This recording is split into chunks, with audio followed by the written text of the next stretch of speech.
Hello बच्चों, तो चलिए इस प्रश्न को पढ़ते हैं। किसी वृत्त में 33 सेंटीमीटर लंबाई का चाप उस वृत्त के केंद्र पर 45 डिग्री का कोण अंतरित करता है। वृत्त की त्रिज्या ज्ञात कीजिए। तो यहाँ पर देखो मैं बताया हुआ है कि एक वृत्त में 33 सेंटीमीटर लंबाई का जो चाप है उस वृत्त के केंद्र पर 45 डिग्री का कोण अंतरित कर रहा है। तो हमें वृत्त की त्रिज्या बतानी है। तो प्रश्न में आगे बढ़ने से पहले इस प्रश्न से संबंधित जो मुख्य उदाहरण है उसकी हम चर्चा कर लेते हैं। तो देखो मुख्य उदाहरण हम जानते हैं कि कोण कोण जो है रेडियन में किसके बराबर होता है। कोण रेडियन में बराबर होता है चाप बट्टा त्रिज्या।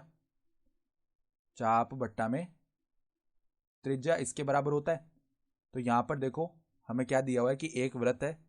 तो मान लो देखो इस प्रकार का कोई वृत्त है, ठीक है, जिसका केंद्र मान लो O है और इसकी त्रिज्या कितनी बताई हुई है। त्रिज्या तो हमें ज्ञात करनी है, तो त्रिज्या को हम R मान लेते हैं।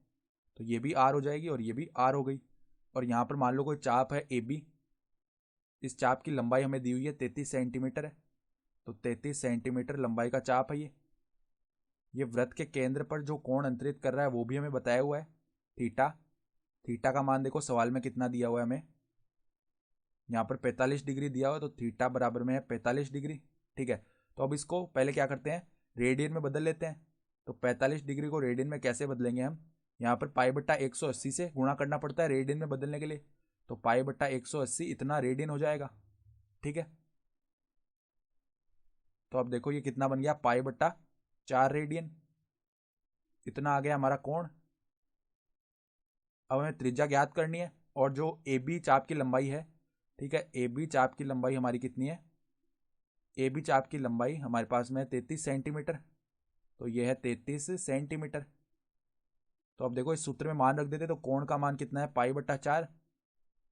पाई बट्टा 4 बराबर में चाप कितना है, चाप 33 सेंटीमीटर बट्टा में त्रिज्या में ज्ञात करनी है, ठीक है।